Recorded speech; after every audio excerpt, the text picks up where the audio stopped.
Hello friends, இப்போ பார்த்தீங்கன்னா ரீசெண்டாக ஒரு நோட்டிஃபிகேஷன் வந்திருக்கு. அதை பற்றி நம்ம இந்த வீடியோ ஃபுல்லாக பார்க்க போகிறோம். இந்த நோட்டிஃபிகேஷன் பார்த்தீங்கன்னா யாருக்கு அப்படின்னு நினச்சிங்கன்னா, யூனிஃபார்ம் சர்வீஸில் நான் ஜாயின் பண்ணணும், அதுவும் எனக்கு சென்ட்ரல் கவர்மெண்ட் சர்வீஸ் வாங்கணும், அப்படி இருக்கக்கூடிய நண்பர்களுக்கும் சரி, அப்படி இருக்கக்கூடிய உறவினர்களுக்கும் சரி, உங்களுக்கு யாருன்னா தெரிஞ்சாங்கன்னா அவங்களுக்கு இந்த வீடியோவை நீங்கள் தெரியப்படுத்துங்க. ரொம்ப ரொம்ப ஒரு இன்ஃபர்மேஷனான ஒரு வீடியோஸு. அதனால் முடிஞ்ச அளவுக்கு இந்த வீடியோவை ஷேர் பண்ணி பாருங்கள். ரொம்ப ரொம்ப யூஸ்ஃபுல்லாக இருக்கும். இப்போது இந்த எக்ஸாம் சரிங்களா, இந்த எக்ஸாமை பொறுத்தவரை நம்மளுக்கு என்னென்ன தேவை அப்படின்னு பார்த்தீங்கன்னா, உங்களுக்கு ஏஜ் லிமிட் தான் ரொம்ப ரொம்ப மிகப்பெரிய ஒரு கேள்விக்குறி. அப்படின்னா நீங்கள் எந்த ஒரு சென்ட்ரல் கவர்மெண்ட் ஜாப் நீங்கள் அப்ரோச் பண்ணாலும் அதுக்குன்னு ஒரு சில ஏஜ் ரிலாக்ஸேஷன் இருக்குது. அதே மாதிரி ஏஜும் ஒரு குறிப்பிட்ட வரம்பு வரைக்கும் நம்ம எக்ஸாம் அப்பியர் ஆக முடியும். உங்களுக்கு அதெல்லாம் தெரியும் பட்சத்தில் ஐயோ நம்ம இந்த எக்ஸாம் எழுத விட்டுட்டோமே, என்னடா இது, இந்த மாதிரி ஒரு வாய்ப்பு நமக்கு கிடைச்சோம், நம்ம மிஸ் பண்ணிட்டோமே, இந்த மாதிரி வாய்ப்பை நம்மளுக்கு கிடைச்சிருக்கலாம், கிடைக்காமல் போயிருக்கலாம். பட் உங்களுடைய ரிலேட்டிவில் யாருன்னா உங்களுக்கு தெரிஞ்சிருந்தால் அவங்களுக்கு வீடியோவை தெரியப்படுத்துங்க. நான் திருப்ப சொல்லிடுறேன். இப்போ இந்த நோட்டிஃபிகேஷன் என்னென்னா எஸ்எஸ்சி அப்படின்னு சொல்லியிருப்பாங்க, ஸ்டாஃப் செலெக்ஷன் கமிஷன் சொல்லுவாங்க.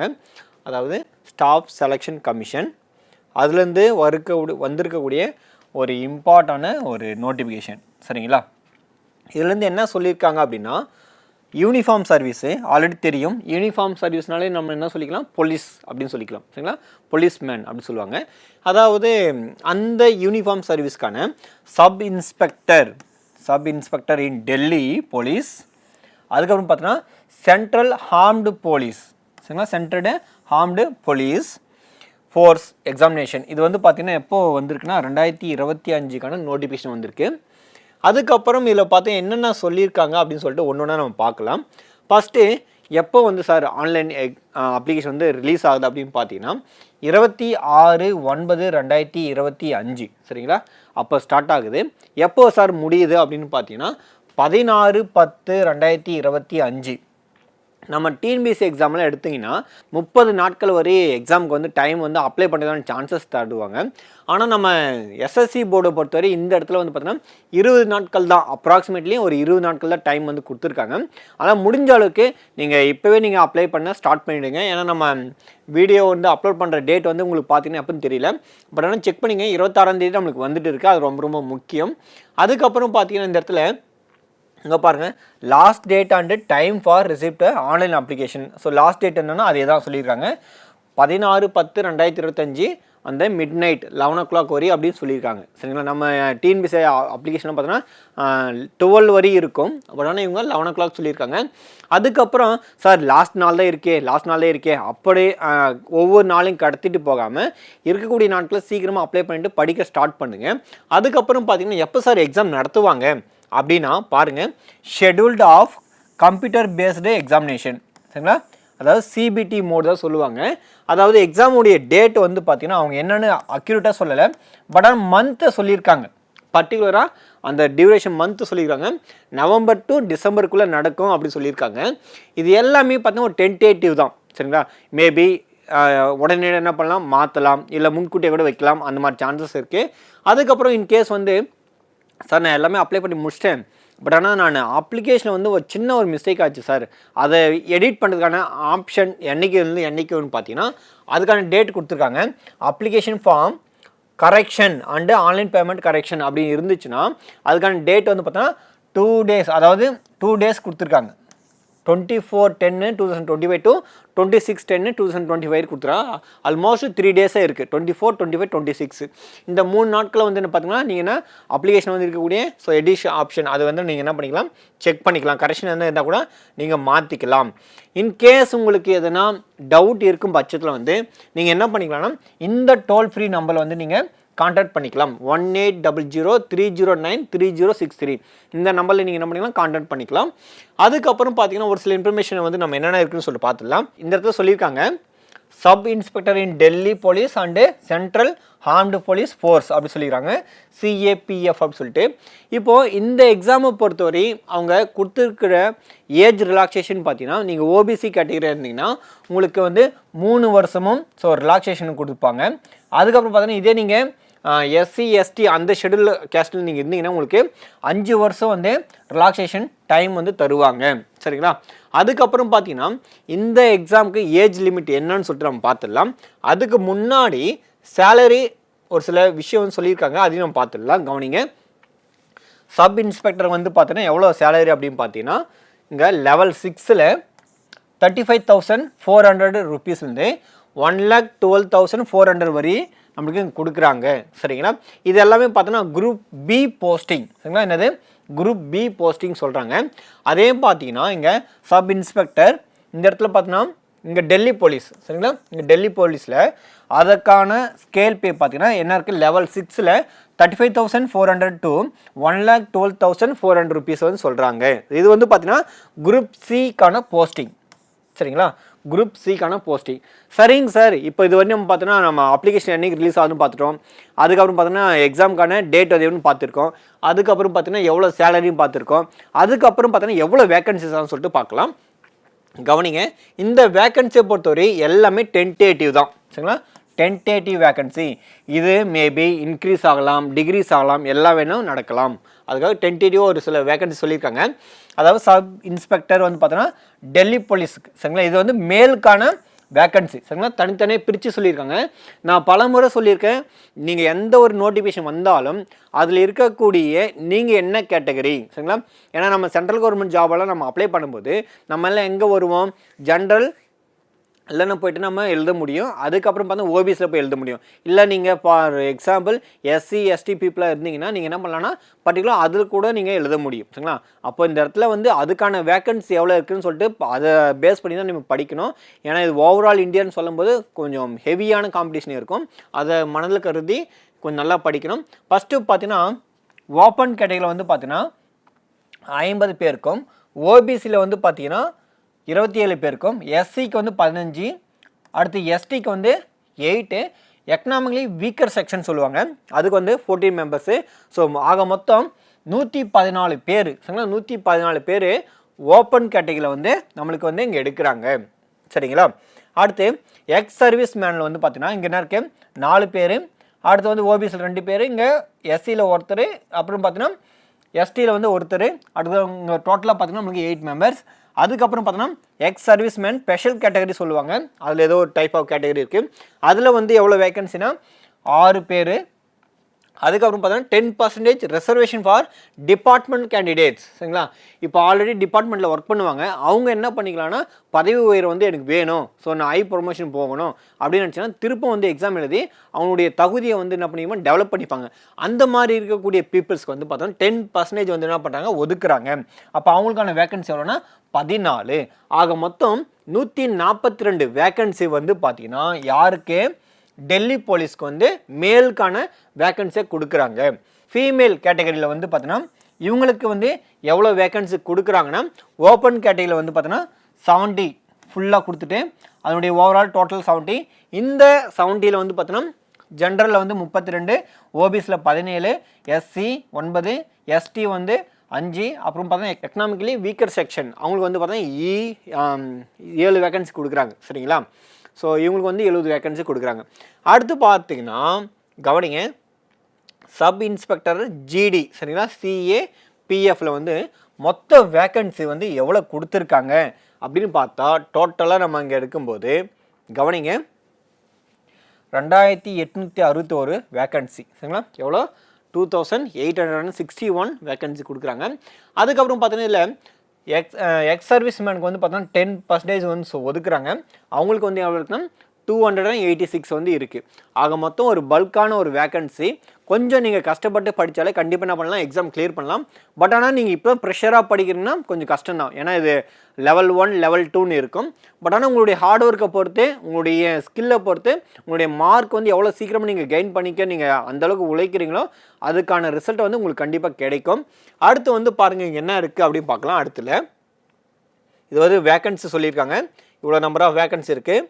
அடுத்து வந்து பார்த்தீங்கன்னா ரிசர்வேஷன் சொல்லியிருக்காங்க. சரிங்களா? அடுத்து வந்து பார்த்தீங்கன்னா நேஷ்னாலிட்டி, அது பார்த்தோன்னா நீ கண்டிப்பாக வந்து ஒரு இந்தியனாக இருந்தால் போதும் அப்படின்னு சொல்கிறாங்க. அதில் மிகப்பெரிய ஒரு பிரச்சனை யாருக்கும் கிடையாது. நம்ம எல்லாருமே எலிஜிபிள் தான், எந்த ஒரு இதுவும் பிரச்சனை கிடையாது அதில். அடுத்து ஏஜ் லிமிட். சரிங்களா? சென்ட்ரல் கவர்மெண்ட் எக்ஸாம் நீங்கள் அப்ளை பண்ணணுன்னாலே உங்களுக்கு வரக்கூடிய மிகப்பெரிய பிரச்சனை என்னென்னா ஏஜ் லிமிட் தான். சரிங்களா? உங்களுக்கு ஏஜ் பார் ஆகிருக்கும், பட் ஆனால் எக்ஸாம் எழுத போக முடியாத ஒரு சுச்சுவேஷன் இருக்கலாம். இல்லை இப்போ தான் ஒரு வருஷம் இருக்கும், ஆனால் சின்சியராக நான் படிச்சுட்டு இருக்கேன், லாஸ்ட் அட்டம்ப்டாக இருக்கும் அப்படின்னு நினைக்கலாம். இதுக்கான ஏஜ் லிமிட் வந்து பார்த்தீங்கன்னா அவங்க என்ன சொல்லியிருக்காங்க அப்படின்னா 20 to 25 years. At the same time நீங்கள் ஓபிசி கேட்டகரியில் இருந்தால் 3 இயர்ஸ் வந்து பார்த்தீங்கன்னா உங்களுக்கு ஸோ ரிலாக்ஸேஷனும், இதே எஸ்சி எஸ்டி இருந்தால் உங்களுக்கு வந்து பார்த்தீங்கன்னா 5 இயர்ஸ் வந்து ரிலாக்ஸேஷன் டைமும் தராங்க. அதாவது அவங்க என்ன சொல்லியிருக்காங்க அப்படின்னு பாருங்கள். Candidate must have been born not earlier, அதாவது ஆகஸ்ட் 2, 2000 உள்ளே வந்து பிறந்திருக்கக்கூடாது. அதே மாதிரி பார்த்தீங்கன்னா 1/8/2005 இதுக்கு பிறகும் பிறந்திருக்கக்கூடாது. அப்படி இருந்தால் மட்டும்தான் நீங்கள் எக்ஸாமுக்கு எலிஜிபிள் அப்படி சொல்லியிருக்காங்க. இதில் வந்து பார்த்தீங்கன்னா ஸோ 3 வருஷம் ப்ளஸ் 5 வருஷம் ரிலாக்ஸேஷன் இருக்குது. இந்த 3 வருஷம் பார்த்தீங்கன்னா ஓபிசி கேட்டகரிக்கும், 5 வருஷம் பார்த்தீங்கன்னா எஸ்சி எஸ்டிக்கும் இருக்குது. அதை பேஸ் பண்ணி நீங்கள் செக் பண்ணிக்கங்க, நீங்கள் வந்து எலிஜிபிளான்னு சொல்லிட்டு செக் பண்ணிவிட்டு நீங்கள் எக்ஸாமுக்கு அப்ளை பண்ணுங்கள். அடுத்து வந்து பார்த்தீங்கன்னா இங்கே கொடுத்துருக்காங்க பாருங்கள், நம்ம முன்னாடி சொன்னது தான். எஸ்சி எஸ்டி பீப்புளுக்கு வந்து பார்த்தீங்கன்னா 5 வருஷமும், ஓபிசி பீப்புளுக்கு வந்து 3 வருஷமும் அப்படி கொடுத்துறாங்க. இதே எக்ஸ் சர்வீஸ் மேன் இருந்தால் உங்களுக்கு வந்து பார்த்தீங்கன்னா 3 வருஷமும் கொடுத்துருக்காங்க. சரிங்களா, இந்த மாதிரி இருக்குது. அடுத்து வந்து பார்த்தீங்கன்னா என்ன சார் குவாலிஃபிகேஷனு அப்படின்னு பார்த்தீங்கன்னா பேசிக்காக ஒரு டிகிரி படிச்சிருந்தா மட்டும் போதும். எவ்வளோ? ஒரு டிகிரி மட்டும் படிச்சிருந்தா போதும். எஜுகேஷனல் குவாலிஃபிகேஷன் அப்படி சொல்லி கொடுத்துருக்காங்க. இந்த இடத்துல பாருங்கள், educational qualification for all post is bachelor degree. சரிங்களா, பேச்சுலர் டிகிரி இருந்தால் மட்டும் போதும், மாஸ்டர் டிகிரி வந்து அவசியம் இல்லை. நீங்கள் ஏதோ ஒரு யூனிவர்சிட்டி இல்லை ஏதோ ஒரு காலேஜில் ஒரு பேச்சுலர் டிகிரி படிச்சிருக்கலாம், இல்லைனா நீங்கள் டிஸ்டன்ஸில் கூட நீங்கள் படிச்சிருந்தால் நீங்கள் எக்ஸாம் வந்து எலிஜிபிள் தான், அதில் எந்த ஒரு பிரச்சனை கிடையாது. அதுக்கப்புறம் பார்த்தீங்கன்னா ஹவு டு அப்ளைன்னு சொல்லியிருக்காங்க. இது நார்மலாக நம்ம வெப்சைட் உள்ள நம்ம போய்ட்டு அப்ளை பண்ணிக்கலாம். https://ssc.gov.in அப்படி சொல்லியிருக்காங்க. இதில் போய்ட்டு நீங்கள் என்ன பண்ணிக்கலாம், அப்ளிகேஷன் வந்து பார்த்தீங்கன்னா உங்களுக்கு ஜென்ரேட் பண்ணி நீங்கள் ஓடிபி வந்து வரும், ரிஜிஸ்ட்ரேஷன் ஒன் டைம் ரிஜிஸ்ட்ரேஷன் பண்ணுற மாதிரி இருக்கும். அது பண்ணி நீங்கள் என்ன பண்ணிக்கலாம், அப்ளிகேஷன் வந்து சீக்கிரமாக அப்ளை பண்ணிவிட்டு எழுத ஸ்டார்ட் பண்ணிடலாம், படிக்க ஸ்டார்ட் பண்ணிடலாம். சரிங்களா, சரி. அதுக்கப்புறம் பார்த்தீங்கன்னா ஒரு சில டீட்டெயில்ஸ் எல்லாம் கேட்டிருக்காங்க, அது ஆதார் பேஸ்டான சொல்லியிருக்காங்க, கொஞ்சம் நல்லா செக் பண்ணிக்கோங்க. ஆல்ரெடி லாஸ்ட் டேட் வந்து முன்னாடியே பார்த்துட்டோம். சரிங்களா, எப்போ லாஸ்ட் டேட் அப்படின்னு. அதுக்கப்புறம் பார்த்தோன்னா அப்ளிகேஷன் ஃபீஸ் அது எவ்வளோ சார் கொடுத்துருக்காங்க அப்படின்னு பார்த்தீங்கன்னா அப்ளிகேஷன் ஃபீஸ் வந்து பார்த்தீங்கன்னா உங்களுக்கு 100 rupees வந்து கொடுத்துருக்காங்க. சரிங்களா, ஜஸ்ட்டு 100 rupees தான். இதே வந்து பார்த்தீங்கன்னா அதர் கேண்டிடேட் இருந்தால் உங்களுக்கு பார்த்தீங்கன்னா ஸோ ஃப்ரீன்னு கூட சொல்லியிருக்காங்க, அது நல்லா ஞாபகம் வச்சுங்க. ஸோ சென்டர் ஆஃப் எக்ஸாமினேஷன் சொல்லியிருக்காங்க. ஜென்ரலாக நம்ம இந்த சென்ட்ரல் கவர்மெண்ட் எக்ஸாம் வந்து எழுதும்போது நம்ம தமிழ்நாட்டில் வந்து எல்லா டிஸ்ட்ரிக்கும் வந்து பார்த்தோன்னா நம்பர் சென்டர் வந்து கொடுக்க மாட்டாங்க. ஒரு சில பிளேசஸ் மட்டும் தான், ஒரு மேஜர் சிட்டிஸ் வந்து எப்போயுமே கிடைக்கும். அதையும் கொண்டு பார்த்தோன்னா இன்னும் கொஞ்சம் எக்ஸாம் வந்து கேண்டிடேட் நிறைய பேர் அப்ளை பண்ணியிருக்காங்க அப்படின்னா எக்ஸ்ட்ரா இல்லை அப்ளை பண்ணுவாங்க அப்படின்னு நினச்சாங்கன்னா ஒரு சில டிஸ்ட்ரிக் வந்து எக்ஸ்ட்ரா கொடுப்பாங்க. அந்த வகையில் வந்து பார்த்தோன்னா தமிழ்நாட்டுக்கு எங்கெங்கே கொடுத்துறான்னு சொல்லிட்டு பார்த்துடலாம். இங்கே பாருங்கள் கொடுத்துருக்காங்க, அதாவது புதுச்சேரி, சென்னை, கோயம்புத்தூர், மதுரை, சேலம், திருச்சிராப்பள்ளி, வெள்ளூர். சரிங்களா, இந்த பிளேஸ் எல்லாம் கொடுத்துருக்காங்க. இந்த பிளேஸில் மட்டும் நீங்கள் எக்ஸாம் போயிட்டு எக்ஸாம் சென்டர் வந்து அலோவ் பண்ண முடியும். அதுக்காக சொல்லிக்கிறேன். உங்களுடைய டிஸ்ட்ரிக்டில் வந்து பார்த்தீங்கன்னா எக்ஸாம் சென்டர் வந்து இருக்காது. சரிங்களா, அடுத்து பாருங்கள் என்ன சொல்லியிருக்காங்க பார்க்கலாம்.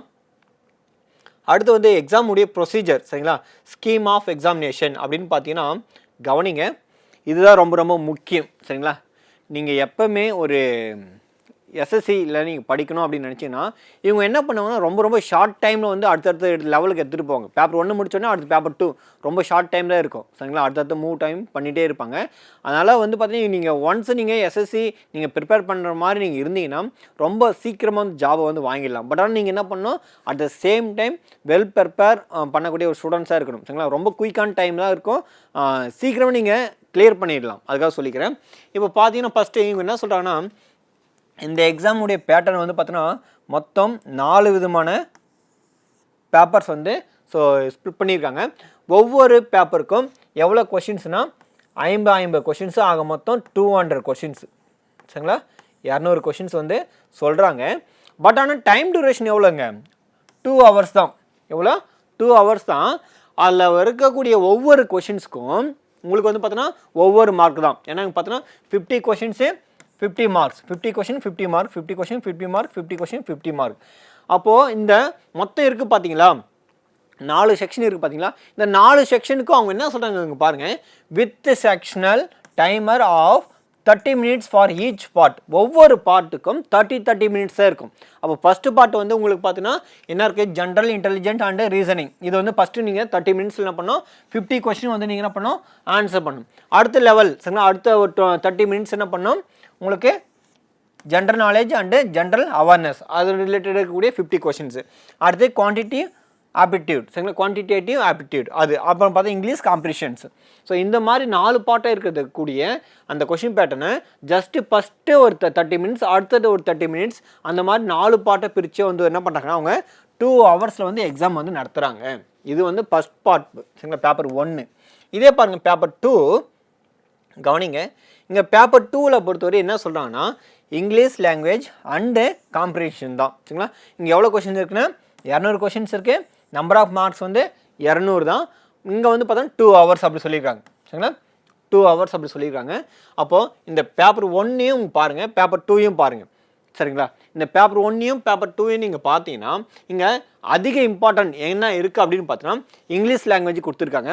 At the same time maths ரிலேட்டடாக இங்கே பாருங்கள், இதுவும் அது பார்த்தீங்கன்னா ரீசனிங் சரிங்களா, இதனுடைய ரிலேட்டடாக மேக்ஸும் இருக்குது. அப்போ நீங்கள் ஒன்ஸு மேக்ஸ் நல்லா ப்ராக்டிஸ் பண்ண முடியும், என்னால் மேக்ஸ் நல்லா பண்ண முடியும்னா நீங்கள் என்ன பண்ணிக்கலாம்னா எக்ஸாம் வந்து அப்ளை பண்ணி நல்லா ப்ரிப்பேர் பண்ண ஸ்டார்ட் பண்ணிடலாம். இது பேப்பர் 2 பொறுத்தவரை இங்கிலீஷ் லாங்குவேஜ் தான், உங்களுக்கு டைம் இருக்கும். அதனால் அதுக்குள்ளே நீங்கள் என்ன பண்ணிக்கலாம், நல்ல நாலேஜோடு நீங்கள் ப்ரிப்பேர் பண்ண முடியும். அடுத்து வந்து பார்த்தீங்கன்னா இந்த எக்ஸாமை பொறுத்தவரை உங்களுக்கு நெகட்டிவ் மார்க் இருக்கானா, ஆமாம் கண்டிப்பாக நெகட்டிவ் மார்க் இருக்கும். அதனால வந்து பார்த்தீங்கன்னா எல்லா கொஷினுக்கும் நீங்கள் ஆன்சர் பண்ணுறதை விட்டுட்டு தெரிஞ்ச கொஷினுக்கு மட்டும் ஆன்சர் பண்ணிவிட்டு அதில் இருக்கக்கூடிய மார்க் மட்டும் வாங்கிறது நீங்கள் என்ன பண்ண ட்ரை பண்ணணும். இல்லை அதான் தெரியாது எனக்கு ஃபுல்லாக எல்லாமே நான் மார்க் பண்ணணும் அப்படின்னு நினச்சிட்டு அட்டன் பண்ண கொஷின்ஸும் நீங்கள் என்ன பண்ணிடாதீங்க, மார்க் வந்து லெஸ் பண்ணிடாதீங்க. எப்போவுமே ஒரு சென்ட்ரல் கவர்மெண்ட் ஜாப் அப்படின்னு நீங்கள் எடுத்தீங்கன்னா கண்டிப்பாக பார்த்தீங்கன்னா நெகட்டிவ் மார்க் வந்து வச்சுருப்பாங்க. அதுக்காக சொல்கிறேன். அதில் வந்து பார்த்தீங்கன்னா உங்களுக்கு 4 கொஷின் வந்து ராங்காகும் பட்சத்தில் வந்து உங்களுடைய எடுத்த மார்க்கில் வந்து பார்த்தீங்கன்னா 1 மார்க் வந்து கட் ஆகும். அப்போ ஒரு கொஷினுக்கு வந்து ராங்னா உங்களுக்கு 0.25% வந்து பார்த்தீங்கன்னா கட் பண்ணுவாங்க. இல்லை 0.33 மார்க்ஸ் வந்து என்ன பண்ணுவாங்க, கட் பண்ணுவாங்க. இந்த மாதிரி சிஸ்டமாக தான் அவங்க ஃபாலோ பண்ணுறாங்க. பட் இதில் வந்து அவங்க எங்கே சொல்லியிருக்காங்கன்னு தெரியல. ஒரு நோட்டிஃபிகேஷன் ஃபுல்லாக நீங்கள் படித்து பார்த்தா தான் தெரியும். இங்கே பாருங்கள் சொல்லியிருக்காங்க 0.25 மார்க்ஸ் வந்து ஒவ்வொரு ராங்கான கொஷின்ஸுக்கும் என்ன பண்ணுவாங்க, கட் பண்ணிடுவாங்க. பேப்பர் 1 அண்டு பேப்பர் 2 சரிங்களா. நெகட்டிவ் மார்க் இருக்குது, அது ரொம்ப ரொம்ப முக்கியம். நீங்கள் டிஎன்பிஎஸ்சி எக்ஸாம் எடுத்தவரை உங்களுக்கு வந்து பார்த்தா நெகட்டிவ் மார்க்கே கிடையாது. நீங்கள் எவ்வளோ நாளாக நீங்கள் என்ன பண்ணிக்கலாம், ஆன்சர் மார்க் பண்ணிக்கலாம். ஆனால் சென்ட்ரல் கவர்மெண்ட் ஜாப் நீங்கள் ஒன்ஸ் நீங்கள் போனாலும் சரி, யூபிஎஸ்சி, எஸ்எஸ்சி, ரயில்வே, நீங்கள் எந்த போர்டு நீங்கள் யூஸ் பண்ணி நீங்கள் எக்ஸாம் எழுதாலும் சரி, ஒவ்வொரு கேள்விக்கும் அவங்க நீங்கள் ராங் ஆகும் பட்சத்தில் வந்து நெகட்டிவ் மார்க் வந்து இருக்குது, அதை சொல்கிறாங்க சரிங்களா. அது ரொம்ப ரொம்ப முக்கியம். அடுத்து வந்து பார்த்தீங்கன்னா உங்களுக்கு ஆன்சர் கீ வந்து ப்ரொவைட் பண்ணுவாங்க அப்படின்னு சொல்லியிருக்காங்க. அடுத்து வந்து பார்த்தீங்கன்னா இதில் ஒரு சில விஷயத்துக்கு வந்து கவனிக்கணும். இங்கே பாருங்கள், அதாவது இந்த இடத்துல இது வந்து யூனிஃபார்ம் சர்வீஸ்ன்றதுனால உங்களுக்கு வந்து பார்த்தீங்கன்னா இந்த மாதிரி சர்டிஃபிகேட் சரிங்களா, என்சிசியோட சி சர்டிஃபிகேட் இருந்தால், அப்போ என்சிசியோட பி சர்டிஃபிகேட், என்சிசியோட ஏ சர்டிஃபிகேட் உங்களுக்கு இருந்துச்சுன்னா உங்களுக்கு வந்து 10 மார்க்ஸும் 6 மார்க்கும் 4 மார்க்ஸும் தராங்க சரிங்களா. அதாவது bonus marks in each paper part 1 part 2 சரிங்களா. எவ்வளோ மார்க் தராங்க, 10 மார்க்ஸ் வந்து எக்ஸ்ட்ரா வந்து கொடுக்குறாங்க. இதெல்லாம் ஒரு பார்த்தீங்கன்னா ஒரு ப்ளஸ் பாயிண்ட். அப்போது நீங்கள் என்ன பண்ணணும், ஸோ ஸ்போர்ட்ஸ் மேன்லாம் இருந்தால் கூட உங்களுக்கு அதுக்கான மார்க்ஸும் தராங்க. அதையும் நல்லா ஞாபகம் வச்சு படிக்கணும். அப்போ இந்த மாதிரி சர்டிஃபிகேட் நீங்கள் வந்து வச்சுட்டு இருந்தால் உங்களுக்கு ஒரு ப்ளஸ் பாயிண்ட். அதனால் கொஞ்சம் கவனித்து நீங்கள் அதெல்லாம் வச்சுட்டு ஸோ ஈஸியாக வந்து இந்த எக்ஸாம் வந்து கிளியர் பண்ணிடலாம். ஆனால் அது மட்டும் இல்லை, என்ன பண்ணணும், படிக்கணும், ரொம்ப ரொம்ப முக்கியம் சரிங்களா. அடுத்து பாருங்கள், சிலபஸ் வந்து கொடுத்துருக்காங்க. சிலபஸ் வந்து பார்த்தீங்கன்னா உங்களுக்கு ரொம்ப ரொம்ப லிமிட்டடான சிலபஸ் தான் இருக்குது. பார்க்கும்போதே தெரியும் இந்த இடத்துல ரொம்ப ரொம்ப கஷ்டமான சிலபஸ் எல்லாம் கிடையாது சரிங்களா. அவங்க கொடுக்கக்கூடிய 50 கொஷினுக்கு சிலபஸ் வந்து லிமிட்டடாக தான் கொடுத்துருக்காங்க. அதனால் வந்து பார்த்தீங்கன்னா இந்த இடத்துல பாருங்கள், ஜென்ரல் இன்டெலிஜென்ஸ் அண்டு ரீசனிங் இதில் வந்து 50 கொஷின்ஸ்க்கான சிலபஸ் இது சரிங்களா. அடுத்து பாருங்கள் என்ன கொடுத்துருக்காங்க, general knowledge and general awareness, இதுக்கான சிலபஸ் வந்து பார்த்தோன்னா இது வந்து 50 மார்க்ஸ். அடுத்து பாருங்கள், குவான்டிடேட்டிவ் ஆப்டிடியூட் சரிங்களா, இது வந்து மேக்ஸ் பார்ட்டு, இதுக்கும் பார்த்தீங்கன்னா உங்களுக்கு 50 கொஷின்ஸு 50 மார்க்ஸு. அடுத்து வந்து பாருங்கள் என்ன இருக்குது, இங்கிலீஷ் காம்ப்ரிஹென்ஷன், அது வந்து பார்த்தீங்கன்னா இதுக்கு வந்து 50 மார்க்ஸ். ஆக மொத்தம் பேப்பர் 1ல் இருக்கக்கூடிய சிலபஸ் வந்து இங்கே கொடுத்துருக்காங்க. அதே மாதிரி பாருங்கள் பேப்பர் 2ல் இருக்கக்கூடிய சிலபஸ்க்கும் இங்கே கொடுத்துட்ருக்காங்க சரிங்களா. இங்கே பேப்பர் 2க்கான இது சிலபஸ், இது வந்து பார்த்தோன்னா 200 கொஷின்ஸ் இருக்கும் சரிங்களா. எவ்வளோ கொஷின் இருக்கும், 200 கொஷினுக்கான சிலபஸ் தான் இது. அடுத்து வந்து பார்த்தீங்கன்னா இங்கே என்ன சொல்கிறாங்கன்னா, இந்த எக்ஸாமை பொறுத்தவரை உங்களுக்கு தெரியும் நல்லாவே யூனிஃபார்ம் சர்வீஸ்னாலே உங்களுக்கு ஹைட்டெல்லாம் ரொம்ப ரொம்ப முக்கியம், அப்புறம் செஸ்டெல்லாம் ரொம்ப ரொம்ப முக்கியம். அந்த வயசு வந்து பார்க்கும்போது மேல் கேண்டிடேட் இருந்தீங்கன்னா சரிங்களா, ஹைட் வந்து எவ்வளோ இருக்கணும் அப்படின்னு பார்த்தீங்கன்னா 170 சென்டிமீட்டர் சரிங்களா, 170 சென்டிமீட்டர் கம்பல்சரி இருக்கணும். இதே செஸ்ட்டு வந்து பார்த்தீங்கன்னா உங்களுக்கு 18 இருக்கணும். இது செஸ்ட் வந்து விரியும் போது பார்த்தீங்கன்னா 5 சென்டிமீட்டர் வந்து எப்படின்னா எக்ஸ்ட்ரா இருக்கணும், அது ரொம்ப ரொம்ப முக்கியம். அதே மாதிரி தான் சொல்கிறாங்க. அடுத்து பாருங்கள் என்ன இருக்குது, இதே நீங்கள் ட்ரைபிள் ஷெட்யூல் ட்ரைப்ஸாக இருந்தீங்கன்னா உங்களுக்கான ஹைட் வந்து பார்த்தீங்கன்னா 162 சென்டிமீட்டர் மட்டும் இருந்தால் போதும் அப்படின்னு சொல்கிறாங்க. இதே இடத்துல செஸ்ட் வந்து 77லேருந்து 82 இருக்கணும், 77லேருந்து 82 இருக்கணும். இதே ஃபீமேல் கேண்டிடேட்டே இருந்தால் அவங்களுக்கு ஹைட் வந்து பார்த்தீங்கன்னா 157, பட் ஆனால் அவங்களுக்கு செஸ்ட்டு வந்து பார்த்தீங்கன்னா ஸோ அங்கே கன்சிடர் பண்ணுறது கிடையாது சரிங்களா, அது சொல்லியிருக்காங்க. அதே பார்த்தீங்கன்னா அவங்களுக்கு கவனிங்க. அடுத்து இதே ஷெட்யூல்டு ட்ரைப்ஸாக இருந்தாங்கன்னா அவங்களுடைய ஃபீமேல் கேண்டிடேட் இருந்தால் அவங்களுக்கு 154 சென்டிமீட்டர் இருந்தால் மட்டும் போதும் அப்படி சொல்லியிருக்காங்க. இதே பாருங்கள், அதாவது இதெல்லாம் பார்த்தீங்கன்னா டெல்லி போலீஸ்க்கு நினைக்கிறேன் சரிங்களா. இங்கே பாருங்கள், இதெல்லாம் பார்த்தீங்கன்னா டெல்லி போலீஸ்க்கான அவங்க கொடுத்துருக்க ஹைட்டு. இதே வந்து பார்த்தீங்கன்னா அந்த சிஆர்பிஎஃப் அது இருக்கும்போது அவங்களுக்கான ஹைட் வந்து கீழே வந்து கொடுத்துருக்காங்க. அதனுடைய ஹைட் வந்து பாருங்கள், அவங்களுக்கும் பார்த்தீங்கன்னா பேசிக்காக அங்கே என்ன கொடுத்துருக்காங்களோ அதே மாதிரி தான் இங்கே கொடுத்துருக்காங்க. ரொம்ப ரொம்ப வித்தியாசம்லாம் கிடையாது. 170 சென்டிமீட்டர் தான், 162 157 இந்த மாதிரி தான் கொடுத்துருக்காங்க. இதில் எந்த ஒரு வேறுபாடும் கிடையாது சரிங்களா. இதே வந்து பார்த்தீங்கன்னா இங்கே ஃபீமேல் கேண்டிடேட் வரும்போதும் அவங்களுக்கும் அங்கே என்ன கொடுத்துருக்காங்களோ அதே மாதிரி தான் 157. அது பார்த்தீங்கன்னா ட்ரைபல்ஸ் இருந்தால் அவங்களுக்கு என்ன பண்ணலாம் 154 சென்டிமீட்டர் இருந்தால் போதும்னு சொல்கிறாங்க. அதுக்கப்புறம் பார்த்தீங்கன்னா இதில் வந்து ஒரு சில விஷயம்லாம் இருக்குது. அதாவது நீங்கள் என்ன பண்ணணும்னா ஜென்ரலாக நீங்கள் ஏன்னா யூனிஃபார்ம் சர்வீஸில் வந்து இருக்கும்போது உங்களுடைய ஃபிட்னஸை வந்து அவங்க செக் பண்ணுவாங்க. அந்த ஃபிட்னஸ்க்காக என்ன பண்ணுறாங்கன்னா ஒரு சில ரேஸ் எல்லாம் வைக்கிறாங்க. 100 மீட்டர் ரேஸ் வந்து வைக்கிறாங்க. இது நீங்கள் பண்ணால் நீங்கள் 16 செகண்டில் வந்து ஓடி முடிக்கணும் அப்படின்னு சொல்கிறாங்க. அது ரொம்ப ரொம்ப முக்கியம். அடுத்து வந்து பார்த்தீங்கன்னா 1.6 கிலோமீட்டர் ரேஸ் வந்து பார்த்தீங்கன்னா இது 6.5 மினிட்ஸ் வந்து நீங்கள் ஓடணும். லாங் ஜம்ப் இருக்குது 3.65 மீட்டர் 3 சான்சஸ் சரிங்களா. அதுக்குள்ளே என்ன பண்ணணும் நீங்கள் லாங் ஜம்ப் பண்ணணும். அதே மாதிரி ஹைட் ஜம்ப் இருக்குது 1.2 மீட்டர்ஸ் வந்து 3 சான்சஸ் இருக்குது. அதுக்கப்புறம் ஷார்ட் புட்டாலும் இருக்குது. இந்த மாதிரி நிறைய இருக்குது சரிங்களா. இந்த மாதிரி நிறைய இருக்குது. அதனால் நீங்கள் என்ன பண்ணணும், நோட்டிஃபிகேஷனை ஃபுல்லாக ஃபர்தராக நீங்கள் என்ன பண்ணணும் வாட்ச் பண்ணி பாருங்கள். உங்களுக்கு இருக்கக்கூடிய இன்ஃபர்மேஷன் எல்லாமே தெரியும். அதுக்கப்புறம் பார்த்தீங்கன்னா கடைசியாக பாருங்கள், அவங்க அப்ளை பண்ணுற ப்ராசஸ் வந்து எப்படின்னு சொல்லி கொடுத்துருக்காங்க. அது ரொம்ப ரொம்ப முக்கியம், கவனிங்க. மெடிக்கல் ஃபிட்னஸ் சர்டிஃபிகேட்லாம் வேணும்னு சொல்லியிருக்காங்க. அதெல்லாம் நீங்கள் பார்த்துங்க. ஹை செக்கப்பை பொறுத்தவரைக்கும் பார்த்தீங்கன்னா ஹையோடைய ஃபிட்னஸ் வந்து பார்த்தீங்கன்னா எந்த ஒரு குறைபாடும் இருக்கக்கூடாதுன்னு சொல்லியிருக்காங்க. அது ரொம்ப ரொம்ப முக்கியம் அந்த இடத்துல. அதுக்கப்புறம் பார்த்தீங்கன்னா உங்களுக்கு லாஸ்ட்டாக பார்த்தீங்கன்னா லாஸ்ட் பேஜில் உங்களுக்கு கொடுத்துருப்பாங்க சரிங்களா. அப்ளிகேஷன் ப்ராசஸில் வந்து பார்த்தீங்கன்னா எந்த மாதிரி இருக்கும், எந்த மாதிரி ரிஜிஸ்ட்ரேஷன் பண்ணணும், அதோடைய இமேஜ் எல்லாம் ஃபுட்டேஜ் கொடுத்துருக்காங்க. அதை பார்த்துங்க. பேசிக்காக நீங்கள் என்ன பண்ணணும், ஸோ அப்ளிகேஷன் வந்து அப்ளை பண்ணிவிட்டு படிக்க ஸ்டார்ட் பண்ணிவிடுங்க. எந்த ஒரு காரணத்து கொண்டும் இங்கே பாருங்கள் மோட் ஆஃப் செலெக்ஷன் எந்த மாதிரி இருக்கும் அப்படின்னு சொல்லியிருக்காங்க. அது ரொம்ப ரொம்ப முக்கியம். ஸோ ஜென்ரலில் வந்து பார்த்தீங்கன்னா 30%, OBC EWC 25%, all other categories வந்து பார்த்தீங்கன்னா 20% சொல்லி கொடுத்துருக்காங்க சரிங்களா. இந்த மாதிரி இருக்கும். பேப்பர் 1 அண்டு பேப்பர் 2 இப்படி சொல்லியிருக்காங்க. இங்கே without adding bonus marks applicable to NCC certificate holders அது சொல்லியிருக்காங்க. அதனால ஞாபகம் வச்சுங்க. அடுத்து வந்து பார்த்தீங்கன்னா உங்களுக்கு அதாவது ப்ரொசீஜர் வந்து எப்படி கொடுத்துருக்காங்கன்னா 1 டைம் ரிஜிஸ்ட்ரேஷன் பண்ணணும். அதுக்கப்புறம் பார்த்தீங்கன்னா அதில் ஒரு சில விஷயம்லாம் சொல்லியிருக்காங்க. இங்கே பாருங்கள், இதெல்லாம் ஆதார் கார்டு ப்ரூஃப் அதெல்லாம் கேட்குறாங்க. இதை காமிக்கிறதுக்காக தான் உங்களுக்கு என்ன பண்ணியிருக்கேன், இது மாதிரி எடுத்திருக்கேன். ஸ்டாஃப் செலெக்ஷன் கமிஷன் பார்த்தீங்கன்னா இப்படி தான் உங்களுக்கு அஃபிஷியல் பேஜாக வரும். இதில் வந்து பார்த்தீங்கன்னா இந்த இடத்துல பாருங்கள் லாகின் ஆர் ரிஜிஸ்டர்னு இருக்குல்ல, இந்த இடத்துல என்ன பண்ணணும் நீங்கள் ஸோ கிளிக் பண்ணி நீங்கள் என்ன பண்ணணும் ரிஜிஸ்டர் பண்ணிக்கணும். ரிஜிஸ்டர் பண்ணுற ப்ராசஸ் வந்து பார்த்தீங்கன்னா இந்த மாதிரி கொடுத்துருக்காங்க. இந்த மாதிரி தான் ரிஜிஸ்ட்ரேஷன் இருக்கும். ரொம்ப ஈஸியாக தெளிவாக கொடுத்துருக்காங்க சரிங்களா. பேக் டு பேக் வந்து என்னென்ன பண்ணணும் அப்படின்னு சரிங்களா. சரி, இதனுடைய இமேஜஸ் எல்லாம் இங்கே கொடுத்துறாங்க.